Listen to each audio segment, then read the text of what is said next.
دیکھیے اعوذ باللہ من الشیطان الرجیم بسم اللہ الرحمن الرحیم قالوا یا موسیٰ اما ان تلقی و اما أن نكون نحن الملقين فلما ألقوا قال ألقوا فلما ألقوا سحروا أعين الناس واسترهبوهم وجاءوا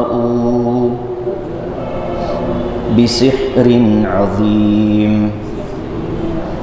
وأوحينا إلى موسى أن ألق عصاك فإذا هي تلقف ما يأفكون فوقع الحق وبطل ما كانوا يعملون فغلبوا هنالك وانقلبوا صاغرين وألقي السحرة ساجدين قالوا آمنا برب العالمين رب موسى وهارون صدق اللہ العظیم۔ ترجمہ دیکھیے، قالوا یا موسیٰ اما ان تلقیا، جادوگروں نے کہا اے موسیٰ یا تو تم ڈالو، و اما ان نکون نحن الملقین، اور یا تو ہم ڈالنے والوں میں ہو جائیں۔ قال القوا، حضرت موسیٰ علیہ السلام نے فرمایا ڈالو، تم ڈالو۔ فلما القوا، جب ان جادوگروں نے اپنی رسیاں اور عصا ڈالا، سحروا اعین الناس، تو لوگوں کی آنکھوں پر جادو کر دیا، واسترہبوہم، اور لوگوں کو ڈرایا، وجاءوا بسحر عظیم، اور وہ جادوگر بہت بڑا جادو لے کر کے آئے۔ وأوحینا الی موسیٰ ان الق عصاک، اور ہم نے موسیٰ کی طرف وحی کی کہ تم اپنا عصا ڈالو۔ فَإِذَا هِيَ تَلْقَفُ مَا يَأْفِكُونَ، پس اچانک وہ عصا ان تمام جھوٹے جادو کو نگلنے لگا۔ فَوَقَعَ الْحَقُّ، چنانچہ حق واضح ہو گیا، وَبَطَلَ مَا كَانُوا يَعْمَلُونَ، اور جادوگروں کی کرتوت باطل ہو گئے۔ فَغُلِبُوا هُنَالِكَ، فرعون اور اس کی قوم ہار گئی۔ وَانْقَلَبُوا صَاغِرِينَ، اور ذلیل ہو کر رہ گئے۔ وَأُلْقِيَ السَّحَرَةُ سَاجِدِينَ، اور جادوگروں کو سجدے میں گرا دیا گیا۔ قَالُوا آمَنَّا بِرَبِّ الْعَالَمِينَ، جادوگروں نے کہا ہم ایمان لائے رب العالمین پر، رب موسیٰ و ہارون، جو کہ موسیٰ اور ہارون کا رب ہے۔ گزشتہ دروس میں موسیٰ علیہ السلام کا نبی بنایا جانا اور فرعون کے دربار میں بھیجا جانا اور معجزوں کا ظاہر ہونا، اس کا ذکر تھا۔ میں نے اس سے پہلے بھی بتلایا تھا کہ موسیٰ علیہ السلام کا واقعہ اس صورت کے اندر بہت تفصیل سے اور بہت دور تک اللہ تعالیٰ نے بیان فرمایا ہے۔ یہ اس کا تیسرا درس ہے۔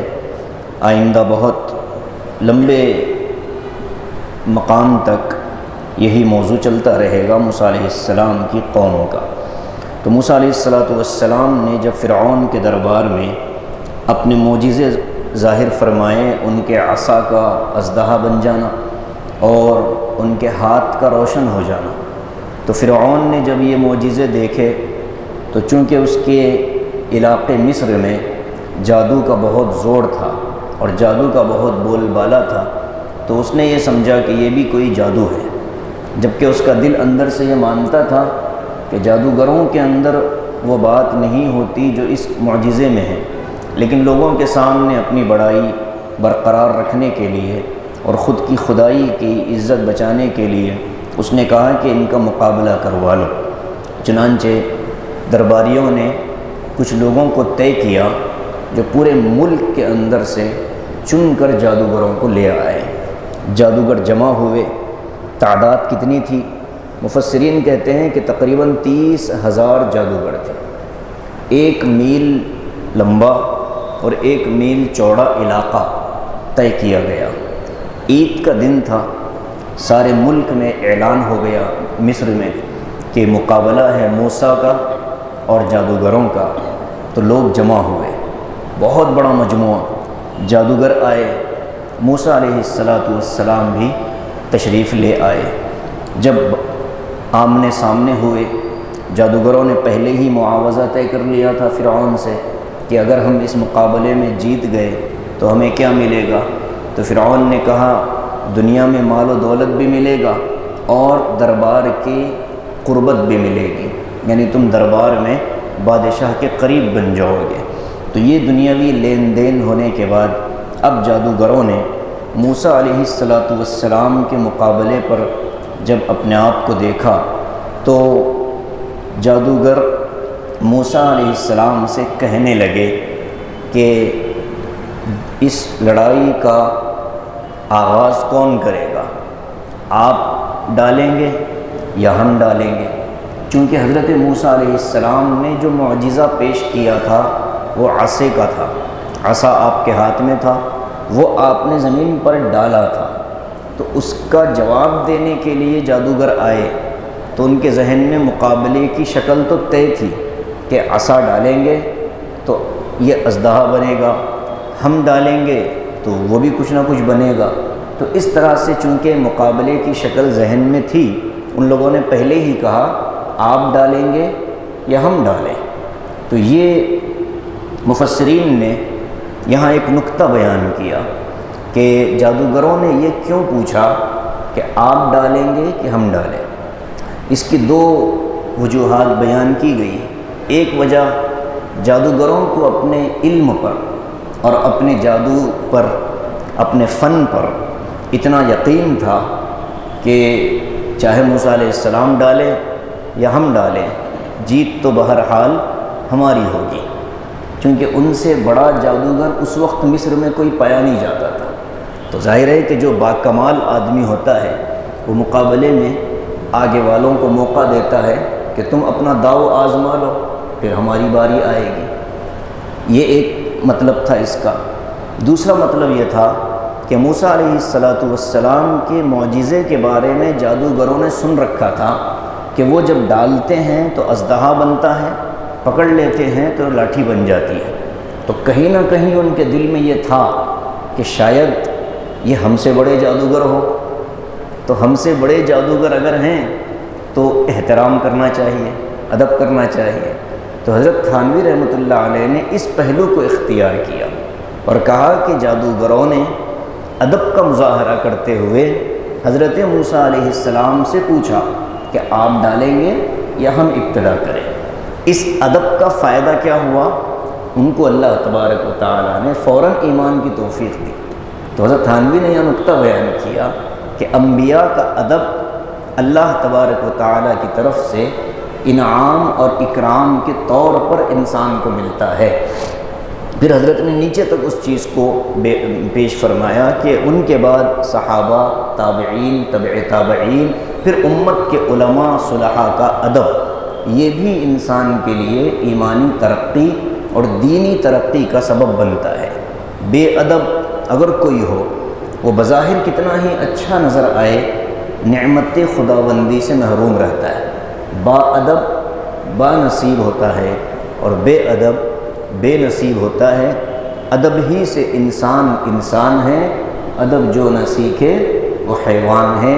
تو ادب اللہ تبارک و تعالیٰ کو بہت پسند ہے، اسی لیے طلباء کو سکھایا جاتا ہے کہ تم جس درسگاہ میں پڑھتے ہو اس درسگاہ کا ادب کرو، جن کتابوں میں لکھتے پڑھتے ہو ان کتابوں کا ادب کرو، جن قلم کا استعمال کرتے ہو اس کا ادب کرو، اور جن اساتذہ سے سیکھتے ہو ان کا ادب کرو۔ تو یہ مدارس کے طلباء میں بچپن ہی سے ذہن میں بات ڈالی جاتی ہے۔ اس کا اثر یہ ہوتا ہے کہ استاذ جس نے بچپن میں پڑھایا تھا، یہ طالب علم استاذ سے دنیاوی اعتبار سے کتنا ہی بڑا ہو جائے، لیکن جب وہ استاذ اس کے سامنے آتا ہے تو یہ سراپا ادب بن جاتا ہے، ان کی جوتیاں اٹھانے میں اپنے لیے فخر محسوس کرتا ہے۔ اور یہ بات اسکول اور کالج کے اندر چونکہ ادب کا کوئی سبجیکٹ ہی نہیں ہے، وہاں تو معاملہ پڑھنے پڑھانے کے حد تک استاذ طالب علم کا تعلق ہوتا ہے۔ تو جب پڑھ کر باہر نکل جاتے ہیں اسکول اور کالج سے، تو کہیں راہ چلتے ان کا کوئی ٹیچر مل جائے تو ایسے ملاقات کرتے ہیں جیسے کوئی بچپن کا دوست ہو، کوئی عزت احترام والی چیز درمیان میں نہیں ہوتی۔ یہ دین کا حصہ ہے کہ ادب ہی انسان کو معزز بناتا ہے، یا ادب ہی انسان کو بے احترامی کا مقام دیتا ہے۔ تو جادوگروں نے حضرت موسیٰ سے پوچھا کہ آپ ڈالیں گے یا ہم ڈالیں؟ حضرت موسیٰ علیہ السلام چونکہ معجزہ لے کر کے آئے تھے، اور معجزے کا مطلب ہی یہ ہوتا ہے کہ ایسی خلاف عادت چیز جس کا کوئی مقابلہ کر ہی نہ سکے، اسے کہتے ہیں معجزہ۔ تو موسیٰ علیہ السلام کو یقین تھا کہ اللہ کی طرف سے ہونے، میں نے گزشتہ معجزے اور انسانی عمل ان دونوں میں فرق بتلایا بہت تفصیل کے ساتھ کہ معجزہ کہتے کس کو ہے۔ کرنے والا تو اللہ ہوتا ہے، ظاہر نبی کے ہاتھ پر ہوتا ہے، اور کرامت کس کو کہتے ہیں؟ کرنے والے اللہ ہوتے ہیں، ظاہر غیر نبی کے ہاتھ پر ہوتا ہے۔ اور اس کے ساتھ میں نے ایک چیز اور بتلائی تھی کہ خلاف عادت چیزیں کبھی کبھار کافروں مشرکوں کے ہاتھوں سے بھی ظاہر ہو جاتی ہیں، تو وہاں بھی کرنے والی ذات اللہ کی ہوتی ہے، لیکن وہ چیز اس کافر کے درست ہونے یا صحیح ہونے کی دلیل نہیں ہوتی۔ اسی لیے کرامت کسی کے بزرگی کی دلیل نہیں ہوگی۔ کوئی بزرگ ہو اور ہم ان کو نیک سمجھتے ہوں اور ان سے کوئی کرامت ظاہر ہو جائے تو کرامتوں کا ظہور بزرگ ہونے کی پہچان نہیں ہوتی۔ انبیاء کے معجزے یہ دلیل ہوتے ہیں، انبیاء کے معجزے دلیل ہوتے ہیں، اولیاء کی کرامتیں دلیل نہیں ہوتی۔ ٹھیک ہے، کسی کے ہاتھ پر کوئی چیز ظاہر ہو جائے، حضرت تھانوی رحمۃ اللہ علیہ نے فرمایا کہ اگر تم کسی کو دیکھو کہ وہ سمندر پر چلا جا رہا ہے، ہواؤں میں اڑتا جا رہا ہے، تو خبردار اس کے بزرگ یا اللہ کا ولی ہونے کی گواہی نہ دینا، اس لیے کہ اس کے معاملات اور عبادات اور اس کی اندرونی اخلاق اور اس کے عقائد کا جب تک تمہیں علم نہ ہو کسی کے بارے میں۔ اسی لیے کہا جاتا ہے کہ کسی کی زندگی میں کسی کو یہ کہنا کہ یہ ولی ہیں جائز نہیں ہے۔ کسی کی زندگی میں کسی کے بارے میں یہ دعویٰ کرنا کہ یہ زندہ ولی ہے، ایسا دعویٰ کرنا جائز نہیں ہے، اس لیے کہ یہ غیب سے تعلق رکھتا ہے۔ انسان اصل جو ہوتا ہے وہ اس کے قلب کی کیفیت سے اللہ کے دربار میں مقبول ہوتا ہے۔ تو اس لیے ہم کسی کی ظاہری کرامتوں سے نہ مرعوب ہوں نہ ہی اس کے سرے سے انکار کریں۔ ہم یہ بھی نہیں کہتے کہ ٹھیک ہے ہم نہیں مانتے آپ کی کرامت ہے، کرامت اگر کسی کے ہاتھ سے ظاہر ہوتی ہے تو ٹھیک ہے ہونے دیں، لیکن اس کرامت کی بنیاد پر ہم آپ کو ولی تسلیم کر لیں، شریعت نے ہمیں اس سے منع کیا ہے۔ تو بہرحال موسیٰ علیہ السلام کو یقین تھا کہ میرا معجزہ اللہ کا حکم ہے، لہٰذا اس سے غالب تو کوئی چیز آ نہیں سکتی، لہٰذا حضرت نے کہا کہ شروعات تم کرو۔ اب یہاں بعض لوگوں نے موسیٰ علیہ السلام پر اعتراض کیا کہ موسیٰ علیہ السلام جانتے تھے کہ آگے جادوگر ہے، تو جادوگروں کو موسیٰ علیہ السلام نے یہ کیوں کہا کہ تم جادو دکھاؤ، جبکہ جادوگر کے پاس جانا حرام، کسی ہاتھ دکھانے والے کے پاس جانا حرام، تو موسیٰ علیہ السلام نے جادو کرنے کی اجازت کیوں دی؟ تھوڑا غور و فکر کرنے سے اس کا جواب سمجھ میں آ جاتا ہے کہ یہ میدان مقابلہ ہے۔ میدان مقابلہ میں حق کو ظاہر کرنے کے لیے اگر باطل کوئی کام کر رہا ہوتا ہے تو موسیٰ نے اجازت نہیں دی۔ موسیٰ علیہ السلام نے صرف یہ کہا کہ تمہارا باطل کیا ہے بتاؤ، میں اپنا حق ظاہر کروں گا۔ تو یہ جادو کی اجازت نہیں ہے، بلکہ مقابلے میں آنے کے بعد تم جو باطل لے کر کے آئے ہو ظاہر کرو، پھر میں اپنا حق ظاہر کروں گا۔ آگے آیتوں کے اندر اس کا جواب موجود ہے۔ تو ان لوگوں نے کیا کیا؟ قالوا یا موسیٰ اما ان تلقیا، اے موسیٰ آپ پہلے ڈالیں گے، وَإِمَّا أَن نَّكُونَ نَحْنُ الْمُلْقِينَ، یا ہم ڈالیں۔ کیا ڈالیں گے؟ رسیاں اور لاٹھیاں۔ قَالَ أَلْقُوا، حضرت موسیٰ نے کہا ڈالو۔ فَلَمَّا أَلْقَوْا، جب ان لوگوں نے رسیاں اور لکڑیاں لاٹھیاں ڈالی زمین پر، وہ گرتے ہی قرآن کے الفاظ دیکھیے، سحروا اعین الناس، ان جادوگروں نے لوگوں کی آنکھوں پر جادو کر دیا۔ وہ لکڑی اور لاٹھی، اس پر کوئی جادو نہیں ہوا، بلکہ اس کو دیکھنے والی آنکھوں پر جادو ہو گیا۔ اب وہ جو جادو ہوا تو اب سورہ طٰہٰ کے اندر اللہ تعالیٰ نے اس کی تفصیل بیان فرمائی کہ وہ کیا تھا۔ یخیل الیہ من سحرہم انہا تسعی، یہ الفاظ ہیں۔ اس آیت کی تفسیر سورہ طٰہٰ کی آیت سے ہوتی ہے کہ جیسے ہی جادوگروں نے اپنی رسیاں اور لاٹھیاں ڈالی، لوگوں کے خیال میں یہ آیا، یخیل، خیال ایسا بنا، انہا تسعی، کہ وہ حرکت کر رہی ہیں۔ یعنی لوگوں نے یہ سمجھا کہ یہ حرکت کر رہی ہیں، حقیقت میں یہ حرکت نہیں کر رہی تھیں۔ یہ بات وضاحت کے ساتھ سمجھنے کی ضرورت ہے کہ جادوگروں نے کوئی جادو لکڑیوں پر نہیں کیا، بلکہ کھڑے ہونے والے انسانوں کی آنکھوں پر کیا۔ اور میں نے اس موضوع پر بھی گزشتہ درس میں تفصیلی گفتگو کی کہ جادو کی ایک قسم وہ ہوتی ہے کہ انسان کے عقل کو قابو میں کر لیا جاتا ہے، اس کی آنکھوں پر جادو کر لیا جاتا ہے۔ نظر بندی جس کو ہم اپنی زبان میں کہہ دیتے ہیں کہ بس لوگ یہ دیکھتے ہیں کہ شاید یہ ایسا ہی ہو، جبکہ حقیقتاً ایسا نہیں ہوتا۔ تو ایسی بہت سی چیزیں دنیا کے اندر ہم اپنی آنکھوں سے مشاہدہ کرتے رہتے ہیں کہ آپ روشنی کو دیکھیں اور اچانک دیوار پر دیکھیں تو وہی روشنی کی لکیریں دیوار پر نظر آتی ہیں، جبکہ حقیقتاً دیوار پر روشنی نہیں ہے، لیکن ہمارے ذہن نے اور ہماری نگاہوں نے دھوکہ کھایا ہے، تو آنکھوں کو دھوکے میں ڈالا جادوگروں میں۔ اور میں نے گزشتہ یہ بھی بتلایا کہ جادوگر کس سے مدد مانگتے ہیں؟ جنات اور شیاطین سے۔ اور اللہ تعالیٰ نے جنات اور شیاطین کو یہ طاقت دے رکھی ہے کہ وہ انسانی عقل پر اثر انداز ہو سکیں، انسانی سوچ پر اثر انداز ہو سکیں، تو اللہ تبارک و تعالیٰ نے ان کو یہ موقع دیا۔ تو سحروا اعین الناس، لوگوں کی آنکھوں پر جادو کیا۔ واسترہبوہم، ظاہر ہے کہ ایک لکڑی کو حرکت کرتا ہوا دیکھ کر لوگوں کے دل میں ڈر پیدا ہوگا، ہیبت پیدا ہوگی، تو یہ ہیبت ہی سے لفظ نکلا واسترہبوہم، وہ ڈر گئے۔ وجاءوا بسحر عظیم، قرآن بھی کہہ رہا ہے کہ ان کی یہ حرکت بھی جادو ہے، کہ لوگوں کی نظر بندی اور لوگوں کی آنکھوں کو دھوکے میں ڈالنا خود بھی جادو ہے۔ وجاءوا بسحر عظیم، بہت بڑا جادو لے کر کے آئے جادوگر۔ اب موسیٰ علیہ السلام کو اللہ نے وحی بھیجی، وَأَوْحَيْنَا إِلَى مُوسَىٰ، اور ہم نے موسیٰ کی طرف وحی کی، ان القی عصاک، موسیٰ اپنا عصا ڈالیے۔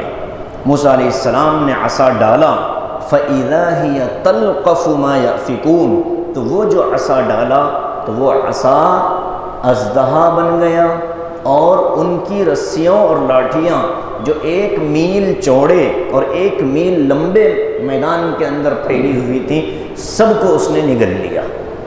وَاسْتَرْهَبُوهُمْ وَجَاءُوا بِسِحْرٍ عَظِيمٍ، جو ان کا جادو تھا اس کو حضرت موسیٰ کے عصا نے نگل لیا۔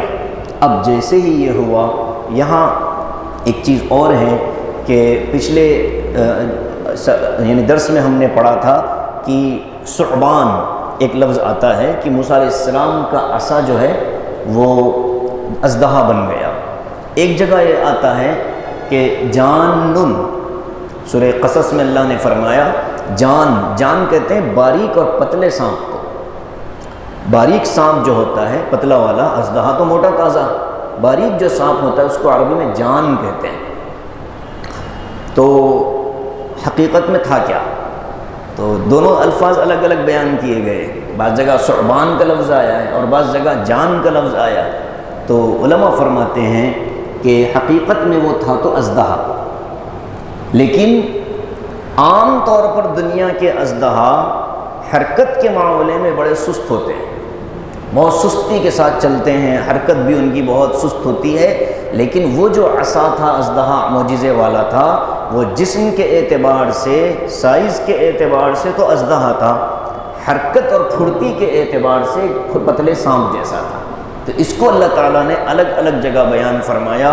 یہی ہوتا ہے قرآن پر نگاہ اور قرآن کا علم، کہ آیتوں کو آپس میں جوڑنا، تطبیق دینا، کہ اس سے یہ سمجھ میں نہ آئے کہ بھائی ایک آیت دوسری آیت سے ٹکرا رہی ہے۔ قرآن کی کوئی آیت دوسری آیت سے نہیں ٹکراتی، ہر آیت کا اپنا ایک مطلب ہوتا ہے، ان دونوں کو جوڑتے ہیں تو مضمون واضح ہو جاتا ہے۔ اسی کو شاہ ولی اللہ صاحب محدث دہلوی نے فرمایا القرآن یفسر بعضہ بعضا، کہ قرآن کے بعض حصے بعض دوسری آیتوں کی خود تفسیر بیان کر دیتے ہیں۔ تو حضرت موسیٰ علیہ السلام نے اپنا عصا ڈالا، ان کے عصا نے اژدہا بن کر ان سارے جادوگروں کی لاٹھیوں اور رسیوں کو نگل لیا۔ فوقع الحق، اللہ کہتے ہیں مقابلے میں فرعون اور اس کے جادوگر ہارے، ان کا باطل ٹوٹا، حق واضح ہو گیا۔ فوقع الحق، حق واضح بھی ہو گیا، واقع بھی ہو گیا۔ وبطل ما كانوا يعملون، اور ان لوگوں نے جو کرتوت کیے تھے اور انہوں نے جو حرکت کی تھی جادو کی، وہ باطل ہو گئی، وہ ختم ہو گئی۔ فغلبوا هنالك، مغلوب ہو گئے فرعون اور اس کے قوم والے، اس لیے کہ ان کے پاس جو سب سے بڑی طاقت تھی وہ خود شکست کھا گئی، تو اب اس کے علاوہ شکست کیا ہو سکتی ہے؟ ان کے ملک کے مایہ ناز اور ممتاز ترین جادوگر حضرت موسیٰ کے مقابلے میں آ کر جب ہار گئے، تو پھر اب ان کے پاس پیش کرنے کے لیے کوئی دوسری چیز باقی نہیں تھی۔ اس کو قرآن کہتا ہے فغلبوا هنالك، اب وہ تو مغلوب ہو گئے۔ وانقلبوا صاغرین، جو قوم دیکھنے کے لیے آئی تھی وہ اپنے گھروں سے نکلتے ہوئے اس طرے میں نکلے تھے کہ موسیٰ کا مقابلہ ہے جادوگروں سے، موسیٰ ہارنے والے ہیں اور جادوگر جیتنے والے ہیں، بڑے غرور میں نکلے تھے۔ لیکن جب گھر واپس جانے لگے تو صاغرین، بالکل ذلت کے ساتھ، سر جھکائے ہوئے شرمندگی کے ساتھ واپس جانے لگے۔ یہ تو عام لوگوں کی بات ہے، فرعون کی بات ہے، جادوگر ان کے ساتھ کیا معاملہ ہوا؟ تو یہاں اللہ فرماتے ہیں وَأُلْقِيَ السَّحَرَةُ سَاجِدِينَ، جتنے جادوگر تھے وہ سارے سجدے میں گرا دیے گئے۔ القیہ، ڈالنا، گرا دینا۔ اب یہاں سے کیا بات سمجھ میں آتی ہے کہ ان لوگوں نے حضرت موسیٰ علیہ السلام کی نبوت کا اکرام کیا تھا اور احترام کر کے یہ پوچھا تھا کہ آپ پہلے ڈالیں گے کہ ہم پہلے ڈالیں۔ اس ادب کو اللہ نے ایسے پسند فرمایا کہ پوری قوم کے اندر سب سے پہلے حضرت موسیٰ علیہ السلام پر ایمان لانے والے یہی جادوگر تھے۔ وَأُلْقِيَ السَّحَرَةُ سَاجِدِينَ، سجدے میں گر پڑے۔ اب سجدہ حقیقت کا تھا یا اطاعت کا تھا؟ اس میں بھی علماء نے بات کی ہے۔ بعض علماء کہتے ہیں کہ حقیقتاً سجدہ کیا اللہ کے لیے، بعض کہتے ہیں کہ سجدہ تو نہیں کیا لیکن اعلان کر دیا کہ ہم موسیٰ کے رب پر ایمان لائے ہیں، تو اطاعت کا سجدہ کہتے ہیں اس کو۔ ایک تو حقیقتاً سجدہ ہے اور ایک اطاعت والا سجدہ ہے، تو دونوں مراد ہو سکتے ہیں۔ وَأُلْقِيَ السَّحَرَةُ سَاجِدِينَ، موسیٰ علیہ السلام کے سامنے یعنی حضرت موسیٰ کی موجودگی میں ان جادوگروں نے سجدہ کر دیا۔ اب ان کو سجدہ کروایا من جانب اللہ، قدرت خداوندی نے، چونکہ پہلے سے یہ موسیٰ کے اکرام اور ان کی عزت و احترام اپنے دل میں لیے ہوئے تھے۔ انبیاء کے معاملے میں آپ دیکھیں کہ نبی علیہ السلام کی زندگی میں جن لوگوں نے نبی علیہ السلام کے ساتھ بہت زیادہ بے احترامی، بدتمیزی، بد اخلاقی کا مظاہرہ کیا، وہ ایمان میں نہیں آئے۔ جیسے ابو جہل تھا، ابو لہب تھا، عتبہ شیبہ تھا، ولید تھا، یہ ایمان میں نہیں آئے کیونکہ ان کے اندر خباثت بھری ہوئی تھی۔ یہ اکرام تو کیا کرتے، بے احترامی کا معاملہ کرتے۔ اب دوسرے جو صحابہ تھے انہوں نے وقتی طور پر غصے میں کوئی بات کہی ہو، لیکن حقیقتاً اس طرح سے پیچھے پڑ جانا ایسا دوسروں نے نہیں کیا۔ خود حضرت عمر رضی اللہ تعالی عنہ بھی آپ صلی اللہ علیہ وسلم کے قتل کے ارادے سے نکلے تھے، وہ بھی ایک واقعے کی وجہ سے۔ وہ غصے میں آ گئے کہ بھئی روز روز کا معاملہ میں ختم ہی کر دیتا ہوں، وہ ایک ہی مرتبہ کا غصہ تھا، لیکن دل چونکہ پہلے سے حضور صلی اللہ علیہ وسلم کے اخلاق کا قائل تھا اور حضور صلی اللہ علیہ وسلم کے اخلاق کو مانتا تھا، اس لیے اللہ تعالیٰ نے کہا کہ تم آ گئے ہو، اب جاؤ گے تو عمر ابن الخطاب امیر المؤمنین بننے والے ہو۔ تو یہ ادب کے ساتھ جب زندگی گزرتی ہے تو اللہ تعالیٰ نوازتے ہیں۔ بے ادب پوری زندگی ساتھ میں رہ جائے اور بے ادبی کے ساتھ وقت گزارے، کبھی اوپر نہیں آ سکتا۔ امام ابو حنیفہ رحمۃ اللہ علیہ کے 3 شاگرد بہت مشہور ہیں، ایک امام ابو یوسف، ایک امام محمد، ایک امام ظفر، بہت مشہور شاگرد، بڑے بڑے محدثین ہیں، یہ فقہا ہیں۔ امام صاحب ایک مرتبہ اپنی مسجد میں بیٹھے درس دے رہے تھے، اچانک حضرت نے کہا کہ بھائی وہ پتھر ہٹاؤ، تو پتھر جو تھا وہ کافی بھاری تھا، ایک انسان سے اٹھنے کے قابل نہیں تھا۔ امام ابو یوسف رحمۃ اللہ علیہ حضرت کے ساتھ تھے، فوراً دوڑتے ہوئے گئے اور جا کر پتھر اٹھانے کی کوشش کی، وہ نہیں ہو سکا۔ کسی اور موقع پر امام محمد موجود تھے تو امام صاحب نے کہا کہ پتھر اٹھاؤ، تو امام محمد کچھ دیر غور سے پتھر کو دیکھتے تھے اور پھر اس کے بعد کھڑے ہو کر گئے۔ اور پھر ایک موقع پر امام ظفر تھے، ان کی موجودگی میں امام صاحب نے کہا کہ وہ پتھر اٹھاؤ، تو امام ظفر بیٹھ کر دیکھنے لگے یہ پتھر ہم سے اٹھے گا تو نہیں، اور پھر اٹھے۔ 3 شاگردوں کی 3 الگ الگ کیفیتیں۔ پہلے امام ابو یوسف، ان کے جیسے ہی کان میں آواز پڑی فوراً دوڑ کر چلے گئے۔ دنیا نے دیکھا کہ امام ابو حنیفہ رحمۃ اللہ علیہ کے بعد مسلک حنفیت میں سب سے بڑا نام اگر کسی کا ہے تو قاضی ابو یوسف رحمۃ اللہ علیہ کا ہے، اور دوسرے نمبر پر نام آتا ہے تو امام محمد کا آتا ہے، اور تیسرے نمبر پر نام آتا ہے تو امام ظفر کا آتا ہے، اور زیادہ قول معتبر امام ابو یوسف رحمۃ اللہ علیہ کا مانا جاتا ہے۔ تو یہ ہوتا ہے ادب۔ علم اپنی جگہ، بہت زیادہ علم والے بھی کبھی دین کا وہ کام نہیں کر سکتے، جو تھوڑے علم کے ساتھ ادب کے ساتھ زندگی گزارتا ہے وہ اللہ تعالیٰ اس سے کام لے لیتا ہے۔ اس لیے علامہ انور شاہ کشمیری رحمۃ اللہ علیہ کے بارے میں آتا ہے کہ ان کے شیخ اور ان کے استاذ تھے حضرت شیخ الہند رحمۃ اللہ علیہ۔ شیخ الہند رحمۃ اللہ علیہ کا جو مکان تھا وہ مان لیجئے کہ اس طرف ہے، اور علامہ کشمیری کا جو مکان تھا وہ مسجد کے اس طرف ہے، مثال کے طور پر۔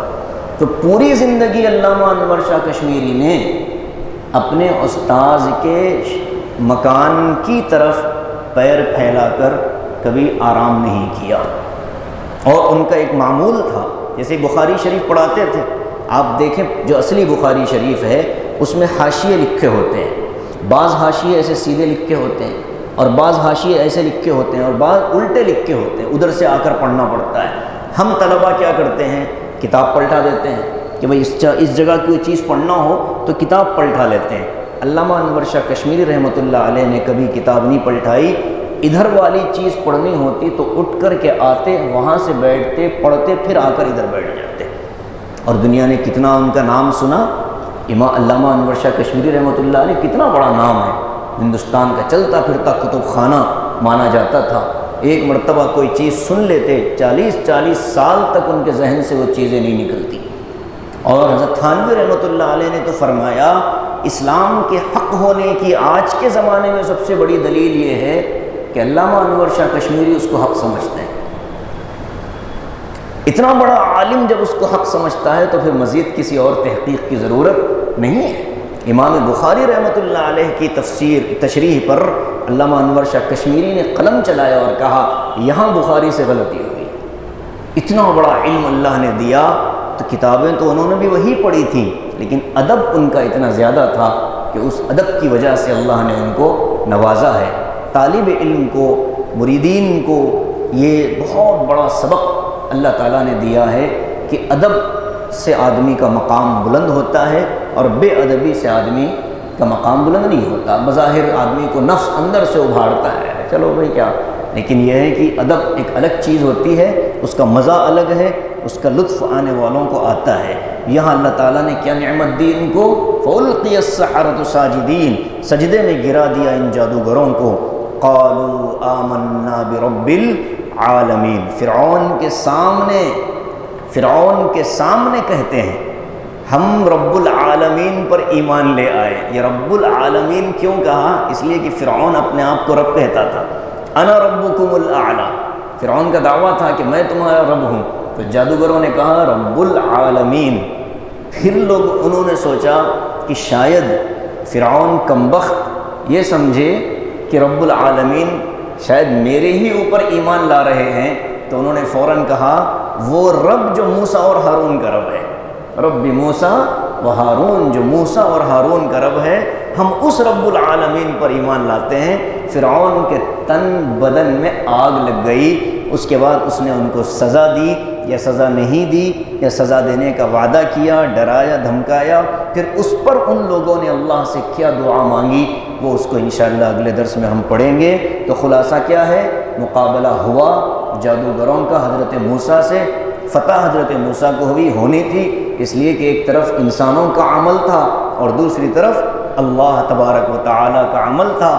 اللہ کے مقابلے میں کہاں انسان کا عمل ٹکتا ہے، معجزہ خداوندی عمل ہوتا ہے، عمل خداوندی ہے، اور یہ جادو شیطانیت ہے۔ تو اللہ تبارک و تعالیٰ نے کامیابی دی، اور اس کامیابی کی برکت سے حضرت موسیٰ کا برحق نبی ہونا لوگوں کے سامنے آیا۔ پھر وہ ذلیل و رسوا ہوئے، جادوگر ایمان میں آئے، اور آتے ہی موسیٰ علیہ السلام اور ہارون علیہ السلام کے رب یعنی اللہ تبارک و تعالیٰ پر ایمان کا اعلان کر دیا۔ یہ آج کے درس کا خلاصہ ہے کہ اللہ تبارک و تعالیٰ نے ہر دور میں جادو کو شکست ہی دی ہے۔ شرط یہ ہے کہ احکام خداوندی کے مطابق آدمی زندگی گزارے۔ وقت کے نبی ہیں حضرت موسیٰ، لیکن جادو سے متاثر وہ بھی ہوئے۔ نبی علیہ السلام پر تو خود جادو کیا گیا، اس لیے یہ نہیں کہنا چاہیے کہ دنیا میں جادو کی کوئی حقیقت نہیں ہے، میں ان ساری چیزوں کو نہیں مانتا۔ بعض لوگوں کو ہوتا ہے ترا، کہتے ہیں کہ ہم یہ سب چیزوں میں یقین نہیں رکھتے۔ ایک بہت بڑے میاں نے کہا تھا مجھ سے ہی کہ ایک بیٹھک میں آ گئے تھے، وہ کہا کہ نہیں یہ سب چیزیں کہاں ہیں دنیا میں، جادو نہیں ہے، جادو کوئی ایسی بکواس چیزیں ہیں۔ میں نے کہا کلمہ پڑھو، توبہ کرو، اس لیے کہ تم نے 11 آیتوں کا انکار کر دیا قرآن کریم کی، تو ان کو سمجھ میں ہی نہیں آتا۔ میں نے کہا قل اعوذ برب الفلق قل اعوذ برب الناس کا نزول کیوں ہوا؟ نبی علیہ السلام کی شفا کی نیت سے اللہ نے بھیجی تھی وہ آیتیں، تو حضور پر یہ اثر ہوا، دنیا کے اندر یہ چیز باقی ہے۔ یہودی آج بھی یہی چاہتے ہیں کہ دنیا کو جادو کے بل بوتے پر رام کیا جائے، شکست دی جائے، اور ہندوستان کے جو بڑے مشرکین ہیں یہ بھی یہی چاہتے ہیں کہ جادو ہی کے ذریعے سے حکومتیں قائم ہوں۔ اسی لیے الیکشن سے 1-2 دن پہلے مراقبے کر لیتے ہیں اور بیٹھ کر کے شیطانوں کو راضی کرنے کی کوششیں ہوتی ہیں، لیکن کامیابی بہرحال اللہ تبارک و تعالیٰ کے کلام ہی کو ملتی ہے۔ پڑھنے آنا چاہیے آدمی کو، پڑھنے کا طریقہ آنا چاہیے، اور جو دعائیں حضور صلی اللہ علیہ وسلم نے حفاظت کی بتلائی ہیں ان دعاؤں کا اہتمام ہونا چاہیے۔ انشاءاللہ اللہ حفاظت کرے گا۔ تمام تدبیروں کے اختیار کرنے کے باوجود بھی اگر اللہ کا حکم آ جائے تو پھر کوئی متاثر ہو تو اس سے یہ نہیں سمجھنا چاہیے کہ میں دعا مانگ رہا ہوں، علاج کروا رہا ہوں، لیکن شفا نہیں ملتی، تو علاج تو ہماری ذمہ داری ہے، کرنا ہی کرنا ہے، لیکن شفا کی طاقت اور شفا کا مالک حقیقت میں اللہ تبارک و تعالیٰ ہے۔ تو علاج کو حقیقت نہیں سمجھنا چاہیے، حقیقت تو اللہ کے پاس ہے، ذریعے کے طور پر اس کو اختیار کیا جائے۔ یہ ہے جادو کی حقیقت۔ جیسے حضرت سعد بن ابی وقاص رضی اللہ تعالیٰ عنہ کو ہارٹ اٹیک آیا تھا، تو حضور صلی اللہ علیہ وسلم کو اطلاع ملی کہ حضرت سعد بیمار ہیں، تو حضور عیادت کے لیے تشریف لے گئے۔ ماموں ہوتے تھے رشتے کے حضرت سعد بن ابی وقاص، تو گئے اور جا کر کہا کیا ہوا؟ کہنے لگے کہ میرے سینے میں بوجھ ہے اور تکلیف ہے اور بہت زیادہ مجھے سانس لینے میں دقت ہو رہی ہو۔ تو حضور صلی اللہ علیہ وسلم نے عجوہ کھجوروں کی گٹھلیوں کو پیس کر اس کے برادے کو پھانکنے کا حکم دیا۔ پھانکنے کا مطلب سمجھتے ہیں؟ بغیر پانی کے ایسے ہی کھا جانے کو کہتے ہیں پھانکنا اردو میں۔ تو یہ حضرت نے علاج بتلایا حضور صلی اللہ علیہ وسلم نے، تو حضرت سعد نے اس کو اختیار فرمایا، اللہ نے ان کو شفا دے دی۔ تو علاج کرنا حضور صلی اللہ علیہ وسلم کی سنت ہے، اور علاج کو حقیقت نہ سمجھنا یہ بھی اسلام کا حکم ہے۔ علاج سبب ہے، ذریعہ ہے، اصل حقیقت اللہ تبارک و تعالیٰ کے پاس ہے۔ یہ روحانی علاج کے اندر بھی ایسے ہی ہوتا ہے کہ عامل کے ہاتھ میں کوئی طاقت نہیں ہوتی، اس کے عمل میں کوئی طاقت نہیں ہوتی، وہ ایک ذریعہ ہوتا ہے، اصل طاقت اس میں پیدا کرنے والے اللہ تبارک و تعالیٰ ہوتے ہیں۔ اس اعتقاد کے ساتھ اگر کوئی علاج کروائے تو اس میں کوئی عیب کی بات نہیں ہے، اور اگر علاج میں اعتقاد ہی یہ ہو کہ بس ہمارے حضرت کا جھوٹا پیلیام ہے تو مجھے شفا ملے، یہ غلط ہے، یہ غلط ہے۔ بولے بس ان کا دست کرم سر پر رہے تو میں آگے بڑھ جاؤں، یہ غلط ہے، یہ نہیں ہو سکتا۔ اللہ اگر چاہے تو آگے بڑھ سکتے ہیں، ذریعہ آپ نے ان کو بنایا، ٹھیک ہے بنائے، تو یہ طریقہ ہم اختیار کریں اپنی زندگی میں، انشاءاللہ اس سے بڑا فائدہ ہوگا۔ آگے آیتوں میں فرعون نے پھر کیا کہا، الزام بھی لگا دیا موسیٰ علیہ السلام اور جادوگروں پر کہ تم ملے ہوئے ہو آپس میں۔ انشاءاللہ اس کو اگلے درس میں پڑھیں گے۔ اللہ تعالی ہم سب کو اس طرح کی چیزوں سے محفوظ رکھے اور اپنے احکام پر 100% عمل کرنے کی ہم سب کو توفیق نصیب فرمائے۔ آمین۔ وآخر دعوانا الحمدللہ رب العالمین۔